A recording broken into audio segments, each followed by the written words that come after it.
High friends, আমি Shovan. Welcome to my YouTube channel. এখন আমি সাকিব খানের রাজকুমার মুভিটাকে নিয়ে কথা বলবো, যেটা 13 জুন 2024 এটা রিলিজ হয়ে গেছে বঙ্গ ওটিটি প্ল্যাটফর্মে। তো সেখান থেকে আমি দেখে নিয়েছি, এবং যদিও অনেকদিন পর, প্রায় এক মাসের উপর হয়ে গেছে ওটিটিতে রিলিজ করেছে, কিন্তু এই মুভিটা অ্যাকচুয়াল যে রিলিজ ডেট, মানে থিয়েটিক্যাল রিলিজ ডেট কিন্তু 3 এপ্রিল 2024।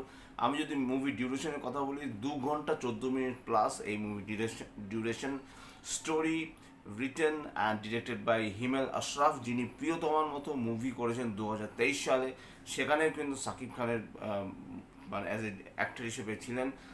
এবং এই মুভির প্রডিউসার হলো আরশাদ আদনান, এবং এই মুভির সিনেমাটোগ্রাফির দায়িত্বে রয়েছেন হলো শেখ রাজিবুল ইসলাম, যার কাজ আমার বেশ ভালো লেগেছে। এখানে বাংলাদেশের বিভিন্ন জেলায় তো শ্যুট করা হয়েছে, এবং ইউএসেরও কিন্তু বেশ কিছু পোর্শনে শ্যুট করা হয়েছে, এবং প্রায় 4-4টে প্রোডাকশন হাউস কিন্তু এর সাথে জড়িত রয়েছে। তার মধ্যে সাকিব খানের যে নিজস্ব একটা প্রোডাকশন হাউস রয়েছে, সেটাও কিন্তু তার মধ্যে জড়িত।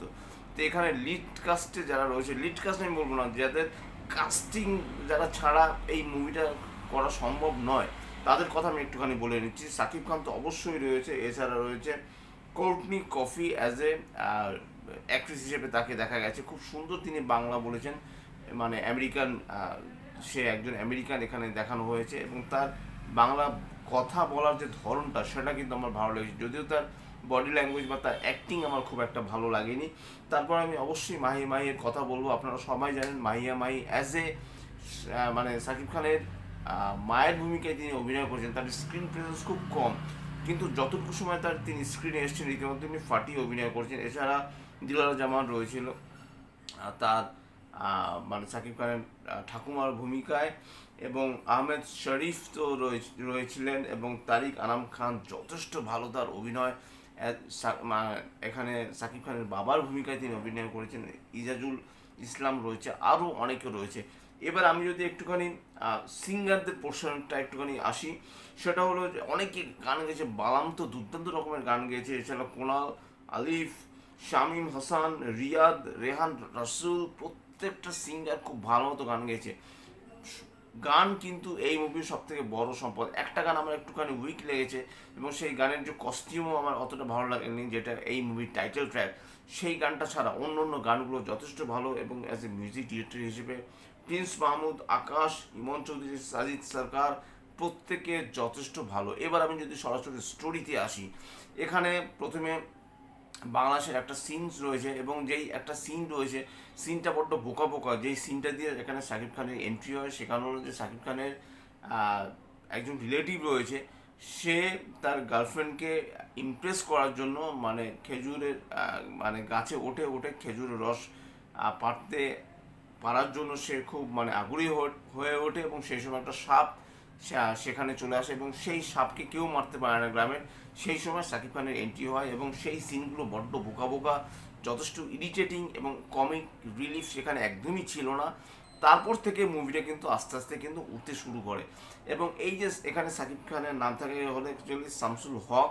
এছাড়াও তার আরেকটা নাম থাকে, সেই নামটা হলো রাজকুমার, যেখানে তিনি তার মা তাকে একমাত্র রাজকুমার নামে ডাকতেন, তার বাবার যদিও এই নামটা পছন্দ নয়। তা এই যে শামসুল হক বা ব্র্যাকেটে শর্ট ফর্ম স্যাম, ইউএসএতে তিনি যখন যান, তা এই যে জার্নিটা, কেন সাকিব খান তার বাবার থেকে টাকা নিয়ে ইউএসএতে যেতে চাইছেন, তার রিজনটা কি, সেটা জানতে হলে অবশ্যই আপনাদের এই মুভিটা দেখতে হবে। এবং এই মুভিতে কিন্তু মা এবং ছেলের মধ্যে বন্ডিং, বাবা এবং ছেলের মধ্যে বন্ডিং, বা একটা স্যাম বা শামসুল হক বা তার যে গার্লফ্রেন্ড এখানে মানে কোর্টনি কফি, তার সাথে বন্ডিং, এই যে এক একটা রিলেশন, এবং এমন একটা রিলেশনেও জড়িয়ে গেছে মানে সাকিব খানের ক্যারেক্টারটা, যে সেই লোকটার সাথে সাকিব খানের মানে খুব বেশি একটা সম্পর্ক নয়, খুব একটা বেশি সম্পর্ক নয়, বেশ কিছুদিনের সম্পর্ক হয়েছে ইউএসএতে গিয়ে, অথচ সেই লোকটা মরে যাওয়ার আগে স্থাবর স্থবর সম্পত্তি সব সাকিব খানের নামে দিয়ে গেছে। এবং শুধু তাই নয়, শুধু এই কথাও বলে গেছে যে আমাকে তুমি কবর বাংলাদেশের যে কোনো জায়গায় দিও, অ্যাটলিস্ট মানে ইউএসএতে দিতে না করছে, অথচ সে সবসময় কিন্তু বাংলাদেশের লোকদের, বাংলাদেশি মানুষদের, বাংলাদেশের কালচারকে সবসময় তিনি মানে বকাবকি করতেন। তার পেছনে একটা রিজন ছিল। তো এখানে এরকম ছোট ছোট অনেক জিনিসকে দেখানো হয়েছে এবং গানগুলো দুর্দান্ত, এবং সিনেমাটোগ্রাফির কথা তো বেশ ভালো লেগেছে, আমি সেটাই বললাম। কিন্তু কস্টিউমে আমি যদি শাকিব খানের চুলের কথা বলি, তার চুলের যে ডিজাইনটা সেটা বড্ড বোকা বোকা, সেটা বড্ড ওল্ড স্কুল লেগেছে। 2024 সালের রাজকুমার মুভিটা রিলিজ হয়েছে, এবং সে যতই গ্রামে থাকুক, সে যখন শহরে যখন গেল, শহরে বলতে আমি ইউএসের কথা বলছি, অ্যাটলিস্ট তখন তো হেয়ার স্টাইলটা চেঞ্জ করাই যেত। এবং শুধু তাই নয়, হেয়ার স্টাইলটা তার এরকম থাকার পর তারপরে কিছুটা চুল যে এক্সট্রা যে ওটাকে যে অ্যাকচুয়ালি যে মানে একটু কিছুটা পরচুলা টাইপের পরানো, সেটা কিন্তু বড্ড চোখে লেগেছে। কিছু কিছু জিনিস না মানে কেমন একটা অদ্ভুত টাইপের। প্রিয়তম মুভিতে কিন্তু এখানে হিমেল আশরাফ কিন্তু যথেষ্ট ভালো রকমভাবে চেষ্টা করেছিলেন। বিশেষ করে হিমেল আশরাফের, এটা যদিও শাকিব খানের সাথে সেকেন্ড সিনেমা, তা প্রিয়তমার থেকে আমি বলবো এই মুভিটা কিন্তু ফার ফার বেটার। কারণ প্রিয়তমা মুভির যে স্ক্রিন প্লে সেটা কিন্তু অতটা স্ট্রং ছিল না, কিন্তু এই মুভির স্ক্রিন প্লে, স্টোরি রাইটিং এবং অবশ্যই হিমেল আশরাফের ডিরেকশন আমার মন কিন্তু কেড়ে নিয়েছে। এবং অবশ্যই শাকিব খানের অভিনয়, কি ইমোশনাল সিন বলুন, একটা অ্যাকশন রয়েছে, সেই অ্যাকশনটা আমার মোটামুটি লেগেছে। অ্যাকশন খুব একটা নেই প্রায় বলতে গেলে।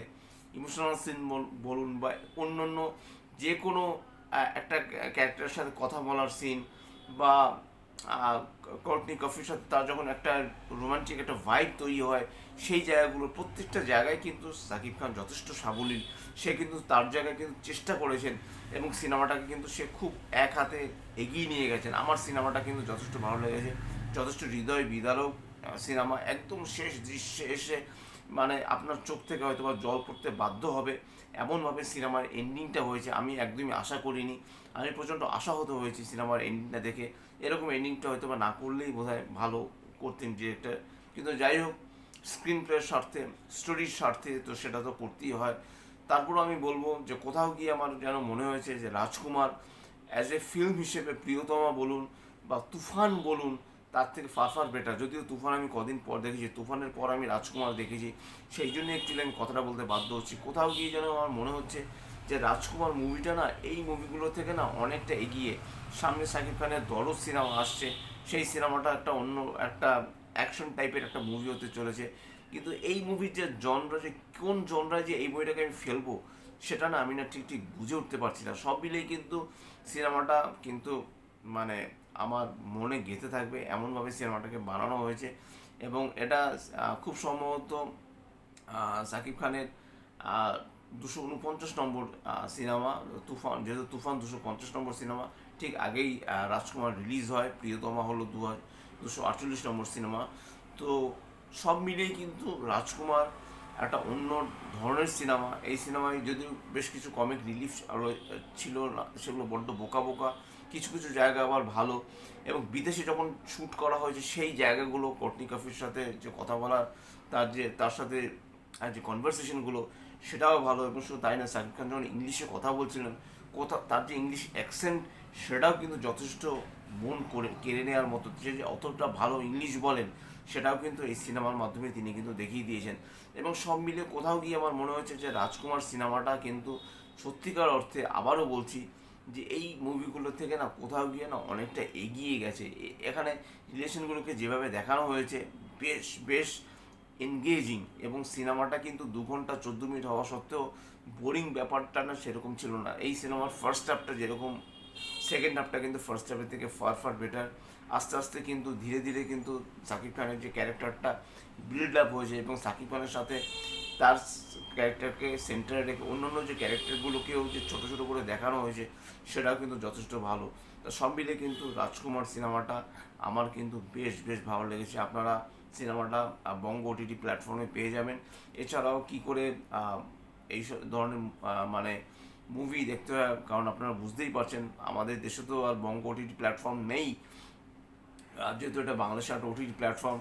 কাজেই এখনকার অডিয়েন্স অনেক স্মার্ট, তারা জানেন যে কী করে সিনেমা দেখতে হয়, বা মুভি বা এরকম ওয়েব সিরিজ কী করে অন্য উপায়ে দেখা যায়। তো একটু চুম্বকের সাহায্য আপনারা নিতেই পারেন। তো যাই হোক, এটাই ছিল আমার রাজকুমার মুভি রিভিউ। যদি চ্যানেলটা ভালো লাগে থাকে লাইক, শেয়ার, কমেন্ট এবং সাবস্ক্রাইব করতে ভুলবেন। আমার চ্যানেলকে ইনস্টাগ্রামের লিঙ্ক, ফেসবুকের লিঙ্ক এবং ইউটিউবের লিঙ্ক আমার ডিসক্রিপশন বক্সে দিয়ে দেওয়া রয়েছে। এবং এই মুভির যেরকম ক্যানভাস, যেরকম লোকেশন যে শ্যুট করা হয়েছে, যেভাবে সিনেমাটোগ্রাফি নিয়ে আসা হয়েছে, বা কিছু ড্রোন শটস রয়েছে এবং কালার গ্রেডিং রয়েছে, গান রয়েছে, সব কিছুই কিন্তু আমার বেশ বেশ ভালো লেগেছে। আপনারা ভালো থাকুন, সুস্থ থাকুন এবং অবশ্যই আমার চ্যানেলের সাথে থাকুন এবং আমার চ্যানেলের পাশে থাকুন। Till stay tuned. টাটা।